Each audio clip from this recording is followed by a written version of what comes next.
Here we are, hitting up events, drinking our way through Chicago beer, and trying not to miss a thing.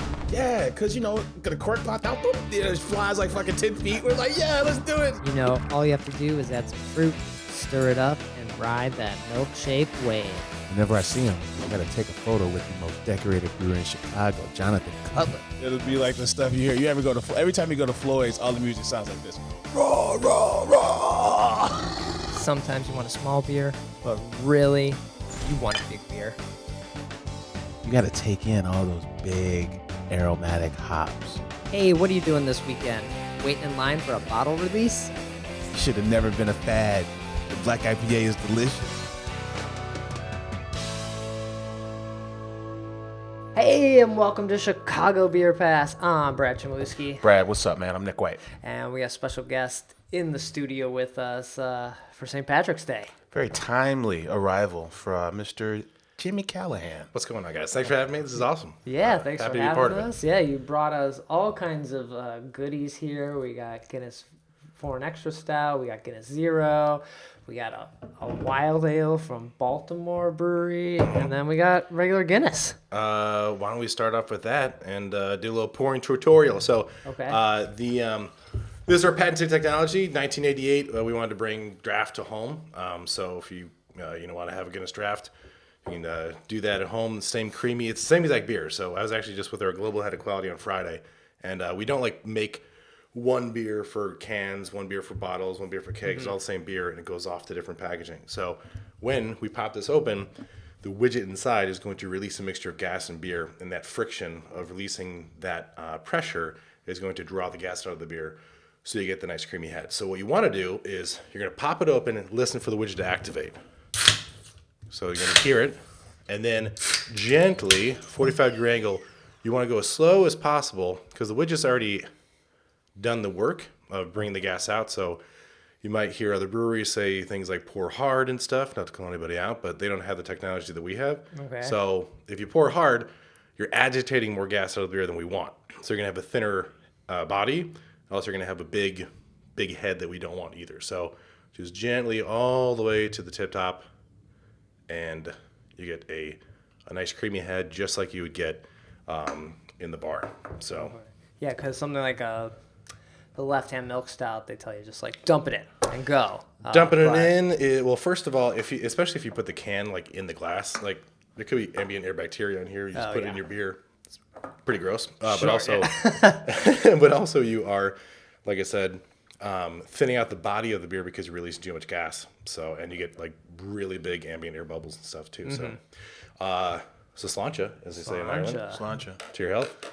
Thanks for having me again. Now, Jimmy, what's your title over at Guinness? Oh, I don't work for Guinness. No, I'm just going. Just drink it and love Whatever it. is not. and- That's funny.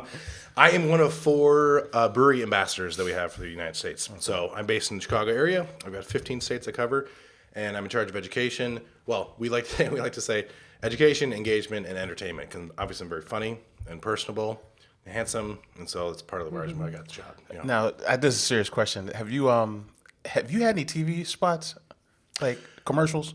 My former life before being the ambassador for Guinness, I've done over 100 commercials and TV and film stuff too. Yeah, so my background's in acting, improv, and stand-up. It's funny because I'm watching some and I'm telling my old lady, I'm like, yo, I've seen this dude before. that dude's at Guinness. This dude right here. Yeah. It was like a fucking, I don't know, Geico commercial or something. Yeah, probably Progressive. Yeah, Is the Progressive, one that, yeah. me Yeah. and Flo. Me and Yeah. Flo were tight. So I'm from Chicago area.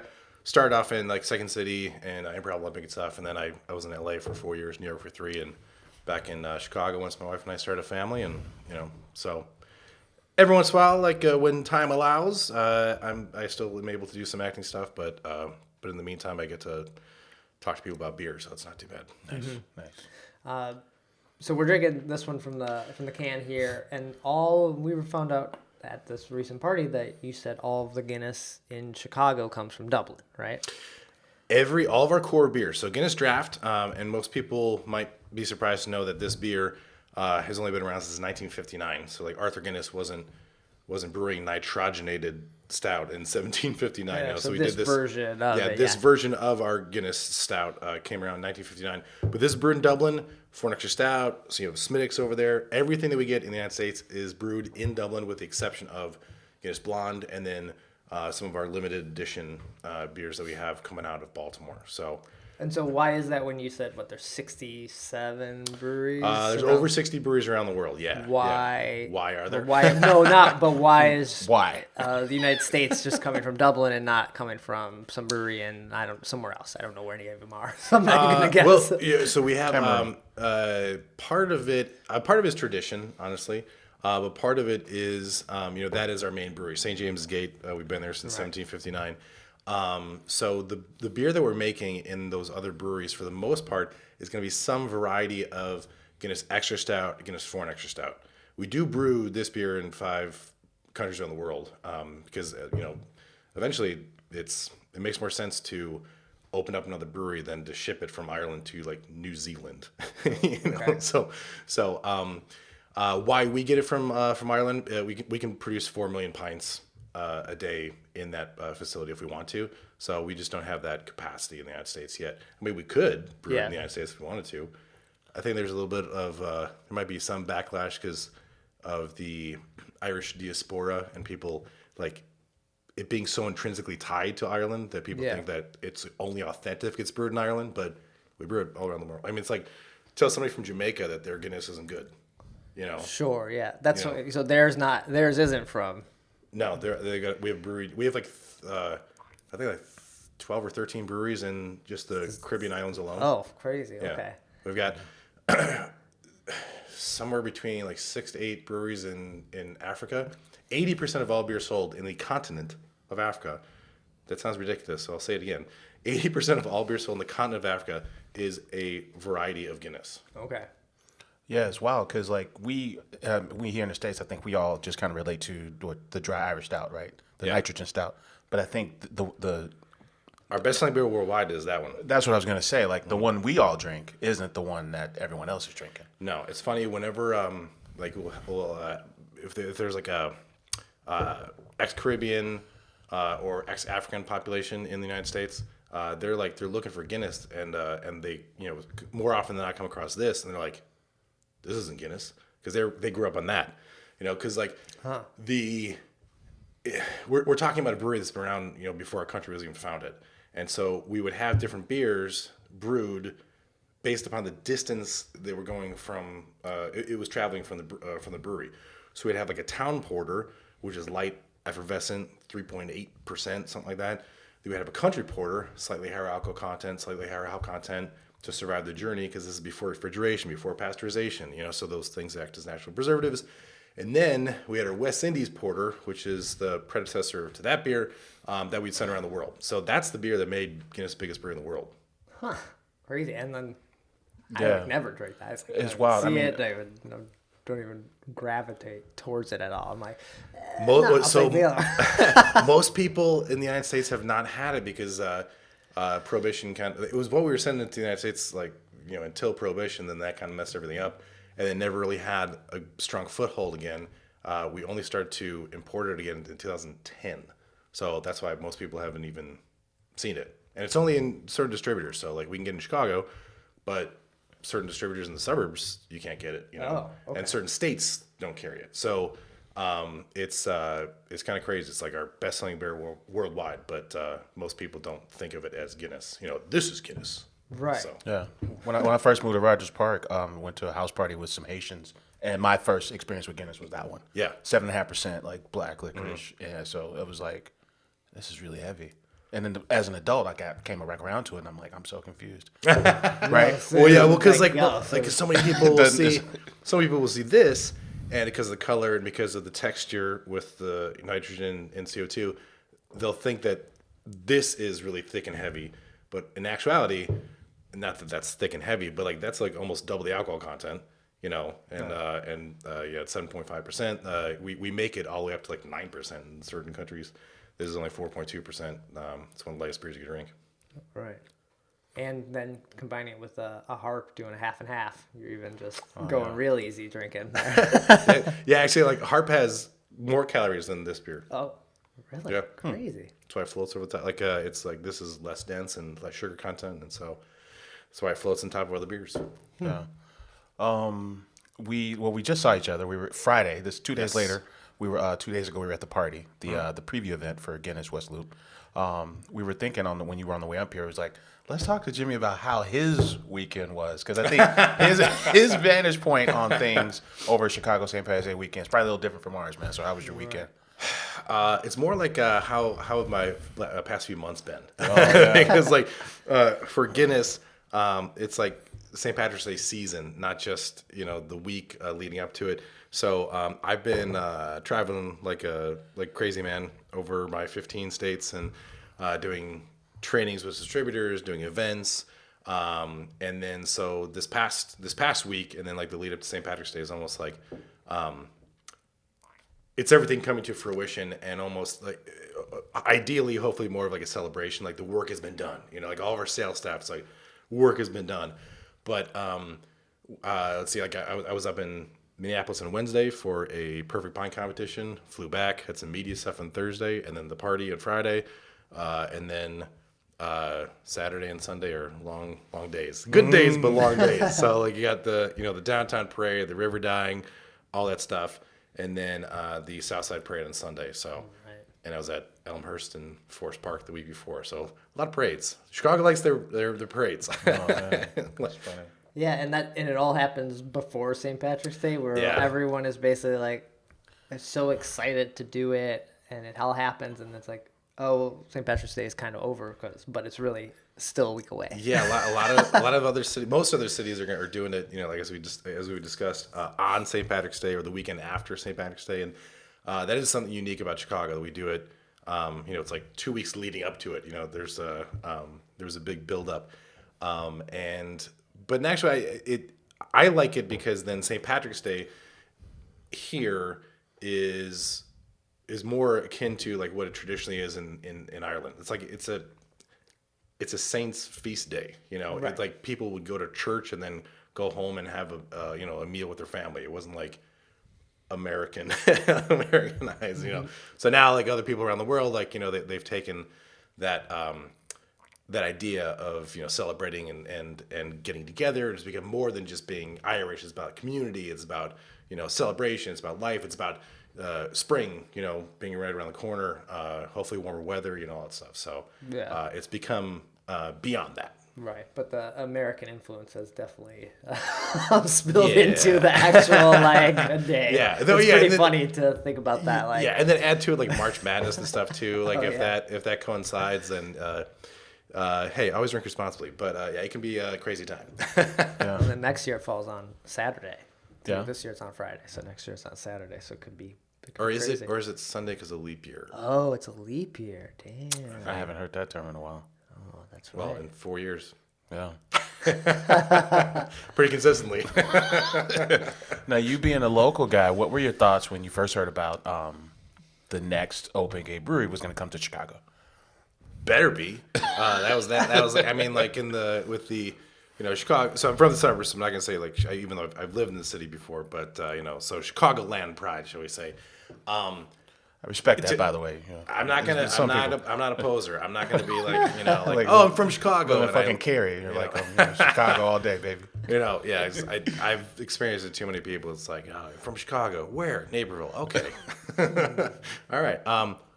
So to me, it makes sense. We've got our Baltimore brewery, Eastern Seaboard, access to about like 50 million people within like 5 hours. I think that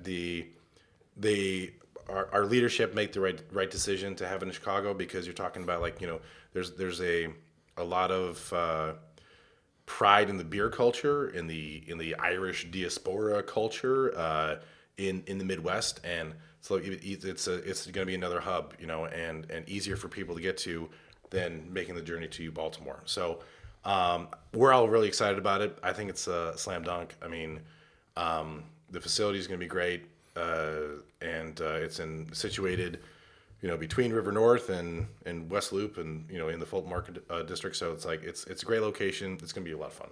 Mm-hmm. You see a lot of breweries go like the other way, where they have a brewery on one coast and the other coast, and having true, or like a West Coast then comes to Chicago, and it's sort of like the hub for the whole eastern part of the city. Yeah. So is this do you think this might be a stepping ground to a West Coast brewery, or it's kind of like Guinness is working their way across? Yeah. I don't think Or is it or Chicago? It seems like I don't think that Chicago is going to be the end of it. okay. I mean, assuming that this is successful, I don't think I'm going to be in any legal trouble saying this because we don't have any contracts signed or anything like that. But like, I don't think that this is the end of like Guinness in the United States. You know, because what we've done in Baltimore is completely different than what we do in Ireland. Yeah. We, you know, all the beer that our core staple beers are still shipped over from Dublin, and it's just American brewers doing a whole bunch of different crazy stuff. Like they've brewed over 250 unique beers at that facility. Like everything from lagers to fest beers to IPAs to different barrel aged beers. So it's going to be continuing that new American tradition in Chicago. So like we have that historic Irish heritage and world class stout brewery along with other beers, but then like taking that heritage with the creativity of American brewers, and doing different stuff. So I'm anxious to see what our new brewers come up with in Chicago. Yeah, that's cool. Yeah, I could totally see the continuing because Chicago makes sense on a population size and the amount of people who are Irish in Chicago or relate to that. So it makes sense there. And so it's exciting. That's cool. Yeah. So about the brewer, you mentioned the new brewer. She's Megan. She was there. She was there at the party, I think. Yeah, she's one of our junior brewers at. I don't know. Is that the correct term? She's one of our head. There's brewmaster, then head brewer, then whoever's below head brewer. Yeah, right? Peter Weens is our master brewer. Assistant brewer. Sean Brennan is our head brewer, and Meg is one of our. Well, let's just say one of our other brewers. So she took the job in Chicago. We got another person who'll be working alongside her too. So it's exciting. So it's a 10-barrel system. So it's not like a huge production facility. This is not meant for distributing. It's about supplying the tap room, supplying the facility there. So we'll have. These beers imported from Ireland. We'll have some beers that are brought over from Baltimore because it's a bigger facility, and already some established stuff, especially like our barrel aged stuff. And then they'll be brewing beer specifically for us in Chicago. Okay. So and then probably like Chicago style hot dog, like all that stuff. So yeah, and then it sounded like if there was any like slam dunks or something, you could always ramp it up in Baltimore. Correct. If you need it. Yeah. Right. So a lot of exciting stuff. It's gonna be fun, and I'm anxious for people to try stuff beyond what they ordinarily would think of as Guinness. And it's I guess you become a victim of your own success. It's like why is Guinness trying to do something different? Like just stick to what you know. It's like. You can only say that to other breweries, It's like, it's like Sam Adams, stop making new beers, or like, Half Acre. Why would you make another beer? Right. Like stay in your lane. It's like, if we did that, historically speaking, we wouldn't have invented the world's first nitro beverage. If we did that, it would be that beer, and that's it. So you always want to try to come up with something different. So. That'll be part of what Chicago does. What'd you see in Baltimore as far as like what people were buying? Was it like were people buying more of the OG Guinness styles from the Baltimore location? You think, or were they buying more of the stuff being made in Baltimore? Like what? The latter. Okay. Latter. I mean, you got people who are rabid Guinness fans who like there's this one guy who drives down from New York like once a month. He makes like a 5-hour trip just to buy whatever any new releases that they're selling, So what makes it unique is that yeast being the lifeblood of the beer, the DNA of the beer, it's responsible for up to 78% of the flavor of the beer. We have used the same yeast for like 126 years, something like that. And so therefore nothing can taste like a Guinness, and the yeast is very versatile. We don't use it for all of our beers, because we have like Harp yeast and Chmielewski yeast as well.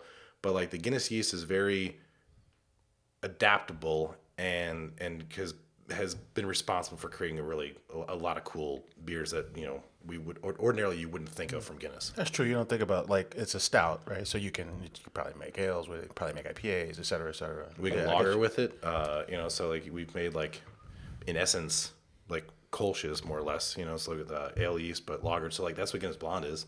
So Guinness Blonde is not a lager. We lager it, but it's not a lager, Okay. So. Yeah, you were just reading a story or info about the blonde, right? Oh yeah, how the blonde. This was a story from 2017. It was like I think the blonde was made in by American brewers with Guinness yeast in Latrobe, Pennsylvania. I think they said, and then I guess that's the precursor to the whole Baltimore thing. Yeah, so it was at the time our head brewer Steve Coquelin, City Brewery's head brewer Joe Gruss, and they collaborated on the recipe. But it was designed for the United States, and then we didn't have the facility yet, so it was contract brewed in City Brewery. And then once we opened up the facility in Baltimore, then we pulled the production, to in-house. But yeah, it was very much collaboration and trying to decide a recipe that was uniquely Guinness, but for the American market too. Nice. So. Interesting. How did this Guinness, the Nitro Guinness, become the Guinness of the United States, you think? Like, was it the alcohol, lower alcohol? You said Prohibition. Prohibition, yeah. Like, it just, so it got lowered after Prohibition? Well, so Guinness Extra Stout, not foreign extra stout, but Guinness Extra Stout in Ireland is 4.2% too. It's basically the same base beer. The gas is different. So it's like almost identical. Oh, you mean like nitro versus like CO2 kind of thing? Correct. Yes. So it's 100% CO2 as opposed to 75% nitrogen, 25% CO2 in the case of draft. When it comes to the United States, we bump up the alcohol content a bit to 5.6%. So the Guinness Extra Stout we get in the United States is different than the Guinness Extra Stout in Ireland by a matter of 1.2 or 4%. So after Prohibition, we the only breweries that made it were lager breweries. So people are used to seeing those straw to golden beers, and then here we come back in after Prohibition with this dark beer, and I think we missed 3 generations of drinkers. Sure. So I think it was it took a while to catch hold, but Extra Stout was just I think it was too much for people. It was a beer that tasted too it had too much flavor. Okay. And then it wasn't until 1965 that when we created the concept of nitrogenation in 1959, but it didn't actually make it to the U.S. till 1965. Funnily enough, I discovered this wasn't even in the archives or whatever. In St. Louis, Missouri. St. Louis, Missouri was the test market for Guinness Draft, and then it was successful there, and so we brought it to other major cities. So I think partly because it was different, it was unique, it was light, it was creamy, it was like nothing else on the market. Oh, okay. So I mean, you got your big lagers in the United States, but other than that, it was like Heineken, Bass, and Guinness were the only real imports that you could find on a mass scale. So it became part of the pub culture, and so that's my best estimation of how it became this is America's Guinness. You know what I mean? Okay, that sort of makes sense, and that pushback on the alcohol when there's crazy stats of pre-prohibition, people were drinking a bottle of liquor every week. That's how much they were consuming. If you think you consume a lot, you were not consuming as much as they were consuming. It's before TV and the internet. It's what are you to read a book? Yeah. They were getting after it, huh? So yeah, maybe that pushback. Although people didn't stop drinking during Prohibition, but still. Got it from different sources. Yeah. Over the years, I've been to a handful of Guinness events, and there was this crazy Guinness event at some place, I forget where, but anyway, it was my favorite pour of Guinness was this thing called 1759. It was in this matted bottle. It had a cork in a cage. Mm-hmm. It was super crazy, and I'm and I only had it once, so now now Now you want it. Now it's the best thing ever, right? Because I only had it once.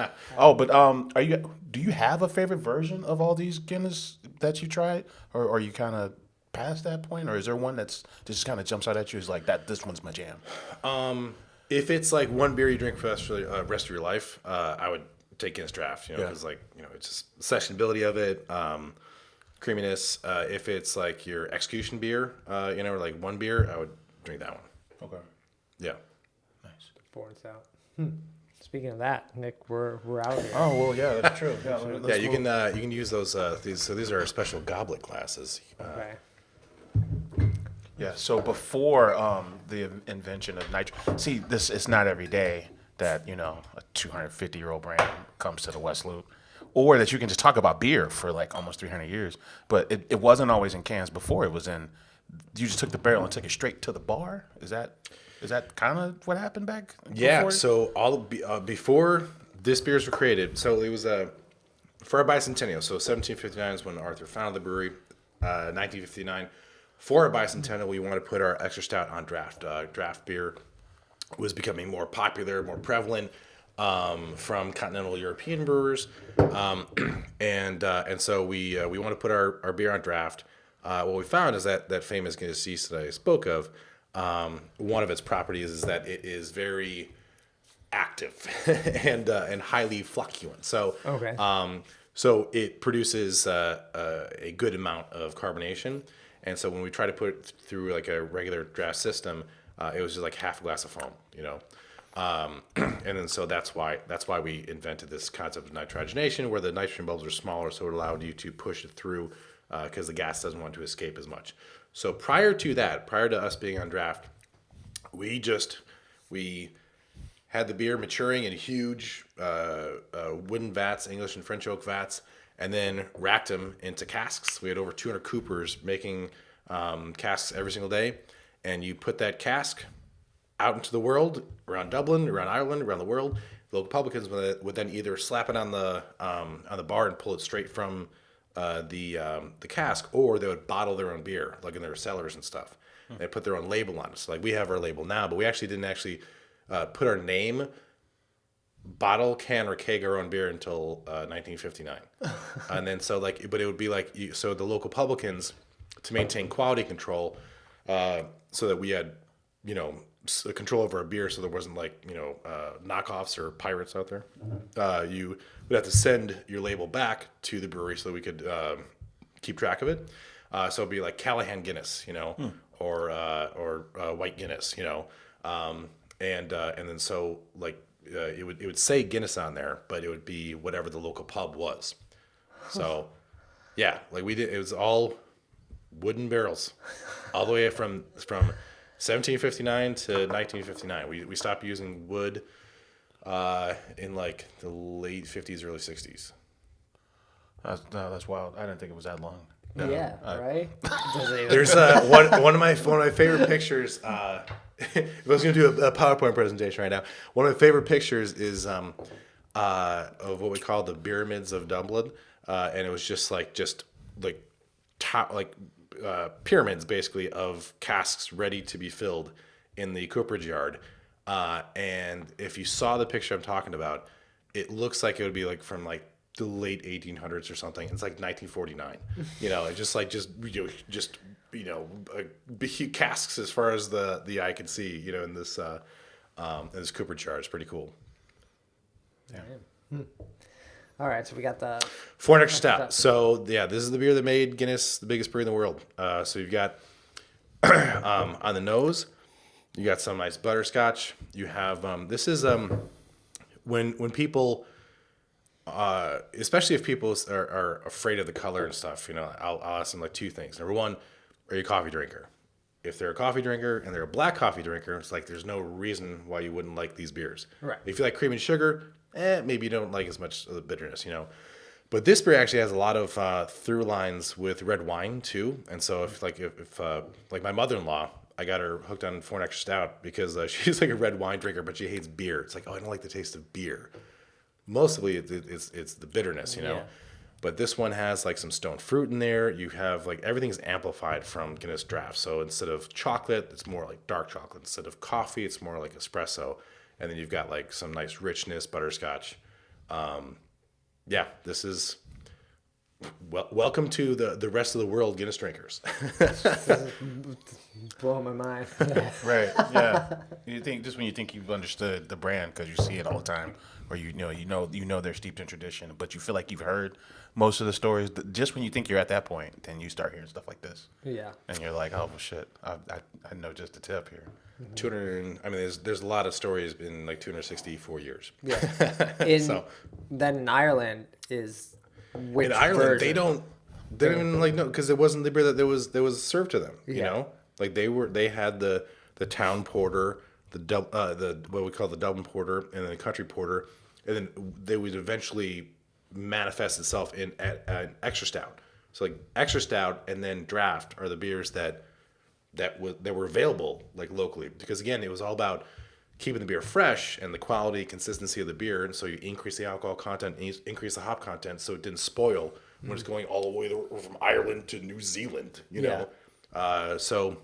But conversely, as we were talking about, like the people in like Nigeria would never get this; they're getting The draft, that, yeah. you know, and so like they had the opposite perception of it, you know, like, oh, Guinness is like, it's almost like a status symbol. It's like, oh, if you can drink Guinness, like, you know, we don't You're want like we don't, hardcore. Yeah. well, yeah, it's like we don't like promote like, oh, the bravado of like, oh, you can handle you're a man if you drink this, but like that's really the perception. So it's a big beer compared to Guinness draft. It's about so 7.5%, like basically almost double the alcohol content, you know. So but it drinks smooth, so you gotta Right. Yeah. be careful. Yeah. Is there any conversation? I brought this up there when they did the media thing at the Chicago brewery. Is there any conversation around like maybe offering an option to kind of try Guinnesses from around the world, kind of how like McDonald's, the Global McDonald's does this menu from around the world? Is there any conversation around that internally with Guinness? It's a great idea, and I can tell you that it definitely has been talked about. I don't have any insight into like if it is going to happen or when it will happen. But because just logistically, like trying to get the beer from like, let's say our brewery in Nigeria, you know, so I will ask that question and get back to you on that.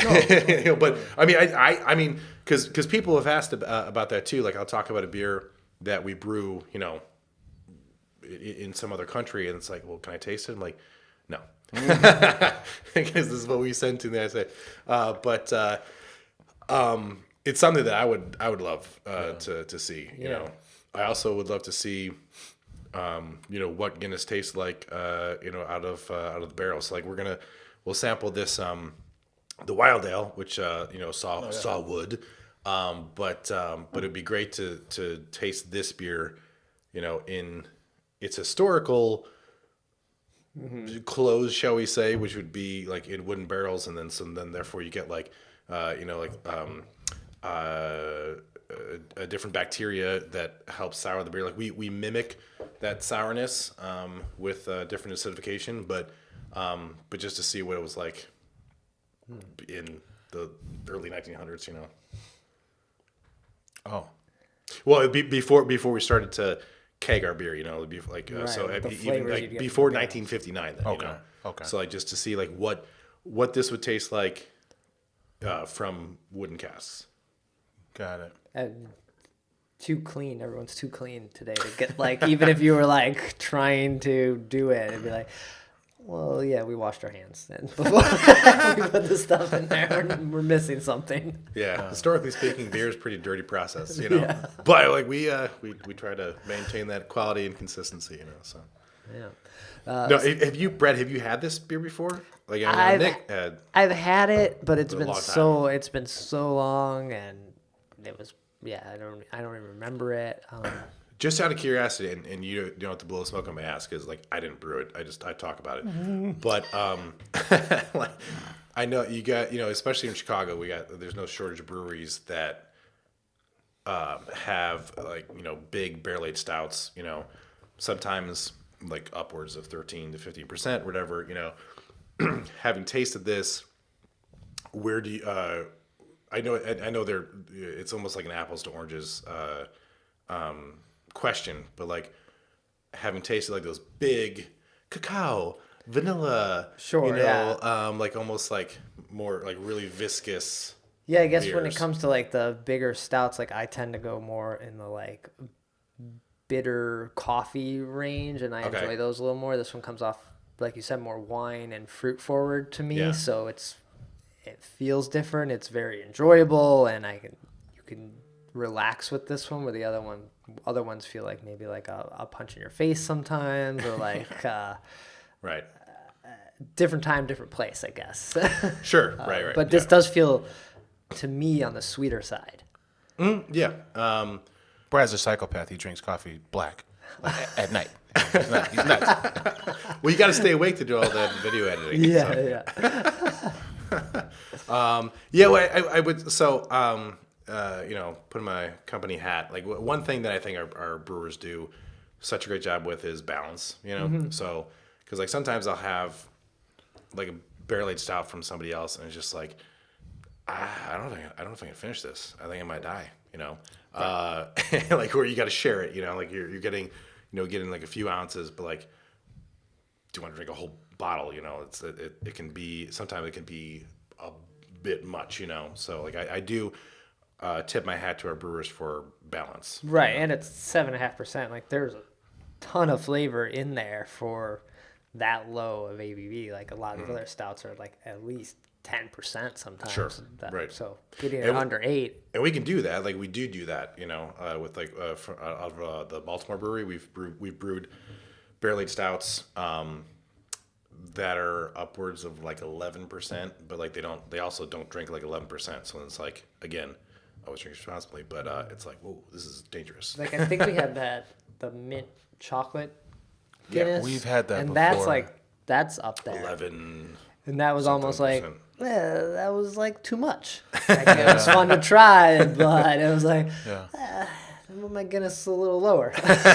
Well, I mean, when you're used to the sessionability of like, having some, a few pints at the pub or whatever, and then all of a sudden you have a beer that's like almost 3 times the alcohol content. It's like, hold on a second, this is not what I'm used to. Yeah, I'll tell you something, man. There's an elegance to this that I wasn't expecting. Like we talked about the bitter roastiness, but then that underlying layer of like chocolate covered fruit, since I hadn't had it in a while, was kind of surprising, and I like the nice lingering effect too. Yeah, and it's like it's way more fun when brewers can pull out flavors without doing the pastry thing and just literally adding stuff, right? Like just having right. Yeah, so this is, I guess this speaks to the complexity of the yeast and simple ingredients: barley hops, yeast, water.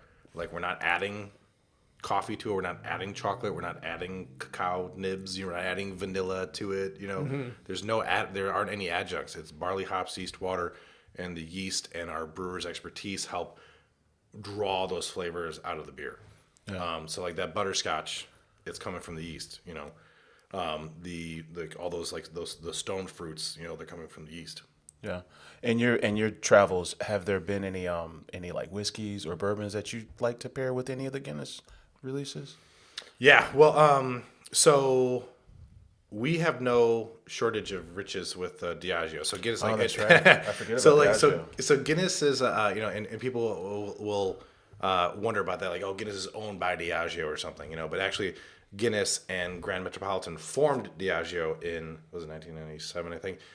So like Guinness is Diageo is Guinness, but it's the largest spirits company in the world. So we have more scotches than anybody, but as far as like, we have bourbons, but up until recently we didn't have an Irish whiskey. So we had Bushmills, but sold it.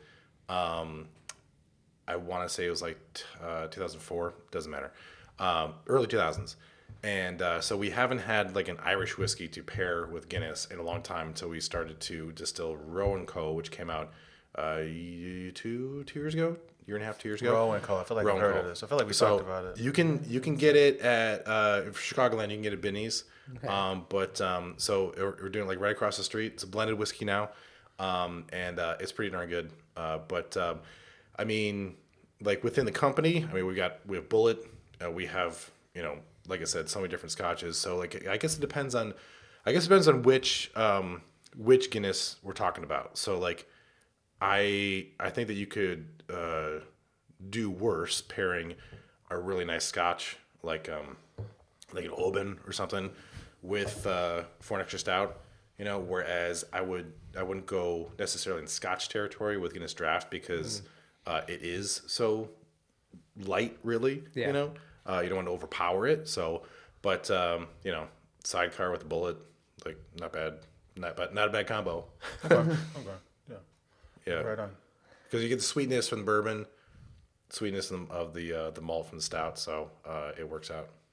Yeah. So, man, all right. Do we press on? Press Keep- on? keep I'm drinking? feeling great, man. Let's do it. You know, I'm 1,000 miles from the day job, man. You know. We slammed our extra. All right, so pour. this one. Speaking of barrels, Speaking of barrels, our head brewer Sean Brennan comes from Jolly Pumpkin in Michigan. Okay. So he's just an expert when it comes to barrel aging beer, and so we're lucky to have him. And this is one of his babies. So you've got. I mean, I don't want to talk too much about it until you guys just smell it and taste it, because I don't want to sway you one way or the other. Okay. But just take a good whiff. I would say like do your covered sniff, you know, your Cicerone covered sniff, and just let those aromas hit you. Right. And if you're, you know, this immediately takes me to Belgium, but I Sour don't wanna, cherry, man. But I don't want to sway you guys one way or the other. But this is like an old world style beer. crazy. So I mean, but you wouldn't, especially drinking the first two beers that we had, you wouldn't expect necessarily from something like Guinness, this yeah. from Guinness, right? Right. But we're a brewery, so make beer. I like that. That's what it said on the cups. So we're a brewery. Oh, instead of You're a brewery. Make beer. Because what did it say? Make it and dream it or something. That came from one of our brewers in Dublin, Peter Simpson. He's was the head of our Open Gate Brewery in Dublin. So that was like the impetus of it, like having people be able to come in and taste beers from Guinness that are different than what they think of as Guinness. Yeah. And I think he said it in like an offhanded comment in an interview, like, "Oh, if we dream it, we can brew it," and then that became like a catchphrase. man, I haven't had a sour beer like this in a while. Like our sour beers have become kettle sours. which are Pretty like- much. Yeah. No, but this is the real thing. Barrel aged with some of our barrels, and lacto, Brett, and like I just think that I don't want to put words in anybody's mouth, but I think they knocked it out of the park. It's really nice. I like that when they're done right, you get that Sour Patch Kid vibe where it's like, you know, it gives you the tart, kind of tangy, but then it kind of eases But you you into get- sweet. Yeah, when you get creamy vanilla, you know, it's like soft carbonation too. So, yeah, it was when I was shipped for these, I was like, this is really nice, and I saved one for you. Oh my gosh, Dickheads. so nice. Yeah, man, I'm reading it now. It's like the 4th anniversary barrel aged wild ale from Baltimore, Maryland. That's great. It's like the mouthfeel is really nice on that. It's like I don't know, it's thick but light at the same. I don't know. I don't know. Just for anyone listening or watching, it's hard to describe because it just delights the palate. I Yeah, guess. there's a balance, you know. But there's a lot going on, but like it's still creamy, and you get the flavor from the barrel, like and it's not like while there's Brett, it's not like funky farmhouse, you know. No, yeah. You get the sourness, you get that that nice acidity, but it doesn't give you heartburn. Which is like when like kettle sour is just like it's just a quick way of doing it. You know, it's like no offense to anybody who's doing kettle sour, like we do it too, but it's like it's the shortest way to get to the end result. It's like, do you want to microwave your steak or do you want to cook it properly? No, that's actually really good. That's actually a really good way of looking at it. Yeah. So are these the kind of things we could possibly see from Chicago, or not? A Heck barrel yeah, aged? yeah. I mean, it might take a while for us to do, you know, I don't know if we have the, I don't know if we have the space in our new facility for barrel aging, but we can bring it from Baltimore. You know, we have a ton of space there. But like everything, you know, lagers, pale ales, IBAs, everything between, you know, like, I think one of the things that our brewers have done a great job with and try to do very consciously is brewing with the rhythm of the seasons too. So you're gonna get like, you know, a fest beer, you're gonna get like a Helles lager, you're gonna get like a, you know, a Marzen, you know, either from our new brewery or from Baltimore, because they brewed those classic styles, and then they've done some funky stuff like with jalapenos and like all adjuncts and stuff, you know. So there'll be some fun stuff, and then there'll be, you know, our interpretation of classics. Right. I think that's good to see, because we always think of like when Ballast Point came to Chicago, they had not too far from where this Guinness. They had like 13 sculpins, and they had a 3-barrel system. They had so like they were 60 draft lines. Yeah. So they were doing beer, but not enough new beer to excite anyone to like come there. Yeah. And I think that's people were, I think, maybe on the outside concerned, like, oh, we're just gonna go to the Guinness Brewery and get Guinness Draft and foreign like stout and be like, why would I go back? But hearing that you're gonna have all these new beers and beers from Baltimore too, that keep in mind also food, bakery, like coffee too, like, you know. But I think and you know, not to speak disparagingly over another brewery or anything like that, but I feel like being from the Chicago area, there's that civic pride, and then you got this, you know, we already have Lagunitas, and then you got like, you know, Ballast Point come in, and Revolution, Half Acre, you know, some of the, you know, like OG, like craft breweries in Chicago. It's like, I think that, you know, like my brothers would like go to Benny's and they're taking out a Chicago beer instead of something from the West Coast. You know what I mean? I don't even walk down the other aisles. Like, there's just the Chicago beer. I don't even think Benny's has the other beer. Yeah, what are you talking about? So I think that there's like that Midwest pride, like the Third Coast pride, you know, as some people might say. That being said, like, you've got some amazing staples coming from the West Coast, coming from the East Coast. Chicago is the most heavily distributed beer area in the entire country. We have an embarrassment of riches, you know. So it's a great time to be a beer drinker. You know, you get to sample a lot of different stuff. Whereas, like, I've lived in LA, I've lived in New York, and some beer just doesn't cross the Mississippi one way or the other, you know. And so, but we're lucky that we get everything. You know, you walk down the aisle of Benny's and you've got East Coast style beers. You have West Coast style. You have the UK.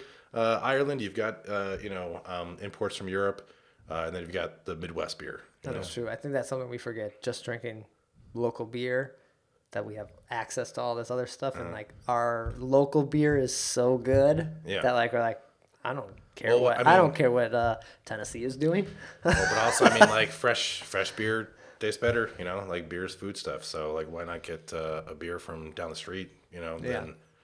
And you guys know better than I do, but correct me if I'm wrong, but like we don't have as many breweries per capita as Portland, but we have like the most brewery like square footage. I think like was one of the guys. I think it's we like might have passed Portland. Now past Portland. If you include the whole state, right, or Chicagoland. I think it might. But there's like there's almost like there's like somewhere between like 16, 70 breweries just within the city limits alone. Yeah, you know, maybe even more. But yeah, when you count the suburbs, it doubles, and then I think the guild said there's over 300 in the state.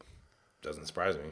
It's just it's so bizarre. Like, I couldn't name all 300. Yeah. And we do a show every week about local beer. I can't name 300 breweries, man. And like, and I'll bring up the question so you guys don't even have to. Yeah. Like, well, you know, there might be some people, especially like some purists, who'll say like, you know, oh, like, you know, what's Guinness doing coming in Chicago, and like, you know, like import, but like, people don't really have a bad thing to say about Guinness. You know, maybe they haven't drank it in a while. You know, but what I will tell you is that in my tours around all the states I cover and meeting brewers, a lot of times this is the beer they drink after they brew their beer.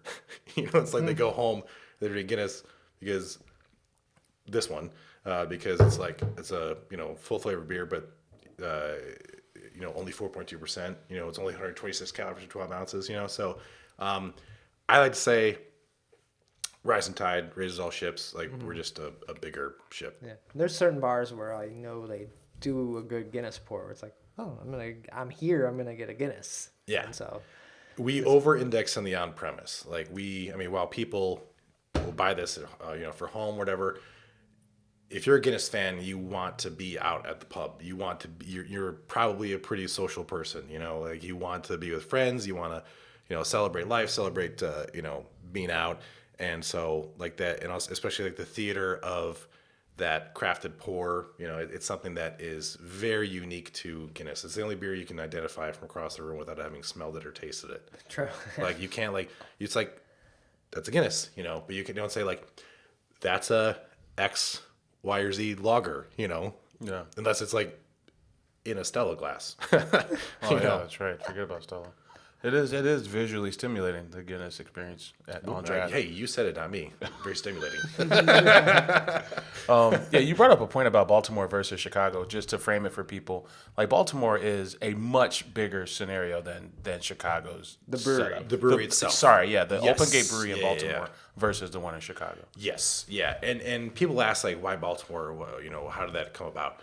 So again, Guinness being Diageo, being part of Diageo, part of it was like strategic in that we wanted a place on the East Coast because of just the population density, and then part of it was because we had the land already. Like, so it's an old Seagram's distillery that we converted one of the buildings into the brewery itself, and we just had the land. It's out by the airport. It's not like in Baltimore, like proper. It's not like in the city. It's on a wide swath of land. We got a ton of space there. So we have being American, I don't do well with metric system. I don't think any of us do. But so we don't deal with like it's hectoliters. So it's like we have 100 hec brewery there to like mass produce beer, whereas like here it's like we're gonna have like a 10 barrel system. So completely different setup. We have a smaller system in Baltimore as well to feed the tap room for experimental beers, but then we have like the production facility, whereas like we do not have the space in Chicago for a production facility. Okay. At least not right now. So that makes sense on that level, but also an outsider here is Guinness is in Baltimore, Boston area. You're gonna be like, oh yeah, of course. Like it just feels right. Yeah, yeah. So it's a fun place to visit. I think Baltimore gets a bad rap. There's a lot of there's cool areas like in the harbor. The inner harbor is really historic and cool. Sagamore Rye is there. In Baltimore area. Mm-hmm. And the facility is great. So it's like I said, it's not it's an Uber ride. Or if you're passing by, like if you fly into Baltimore, you pass by the brewery on the way from the airport to the city itself. But we have like some great restaurants within the brewery itself, event space. They do concerts, all that stuff. It's pretty cool. Nice, cool. So when is Chicago opening? It already opened. No. So when we initially signed the lease, the hope was that it was going to be open for this past St. Patrick's Day, for this week.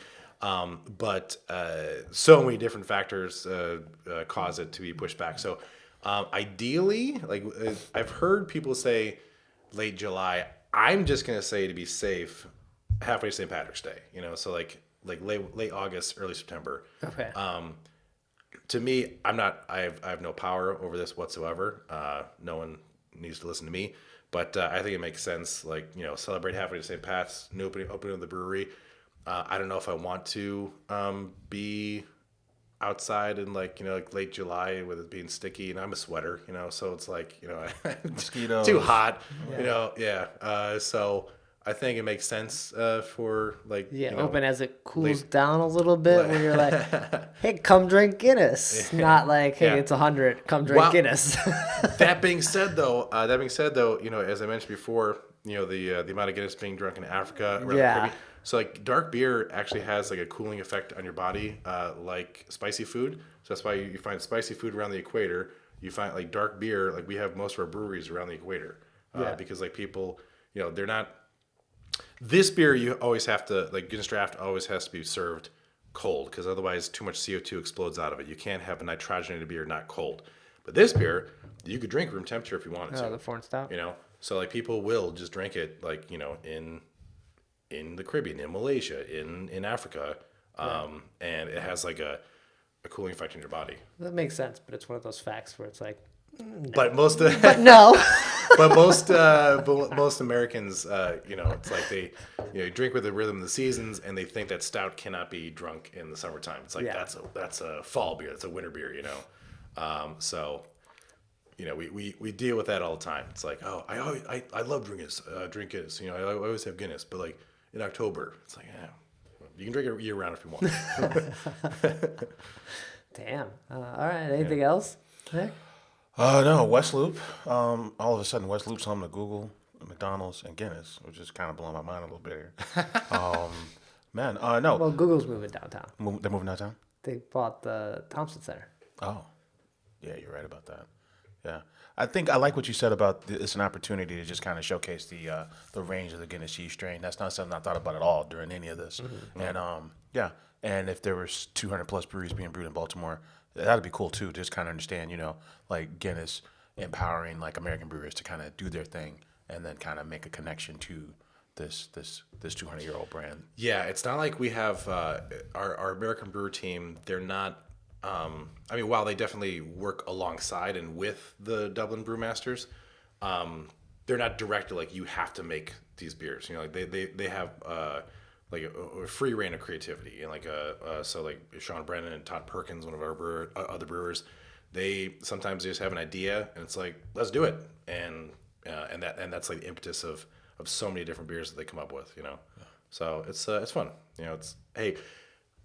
I always try one thing. I always try something once, maybe not every beer is everyone's jam, but like that's with anything, maybe everyone's like food isn't everyone's jam, Sure. But it's not like if I like roasted Brussels sprouts and somebody doesn't, it's not like roasted Brussels sprouts a fault, It's like it's just food, it's just a beer, So we're not trying to change the world, just just trying to make different beer and have people enjoy it. Makes sense. Cool. Awesome. So we're gonna be able to find out more as the opening happens. Yeah. So you can. We have the website live now, okay. And Instagram handle Guinness Brewery Chicago, CHI. So please follow us there. That letter restriction, you can't spell it all over. Yeah. I'm rhymes with pint because I found that nothing, just like orange or silver, nothing rhymes with the word pint. Okay. So I was wondering what that was. That's funny. I had to come up with a creative name. They wanted us to use something different, so here we go. There, that's the best I can come up with. So you can follow me at Rhymes with Pine. I'll have different news about Guinness and just all things Guinness and everything. And so it's exciting stuff to come in Chicago. Cool. I can't wait. Yeah. Nick, where can people find you? Hey man, I'm on Twitter at Nicosio. And I'm on Twitter at BRAD, Chicago Beer Pass, Instagram, Twitter. And we'll be back, and we have a backlog of episodes going up. So hopefully you enjoy this interview, Two Hounds Red, other adventures. We got Tinley Park to talk about on the next week, Peace, Old Irving, Guinness again, I'm sure. Yeah. Jimmy Callahan, this was very cool, man. Thank you for coming out. Thanks for having me, guys. This is awesome. Thank you. Cheers. Cheers.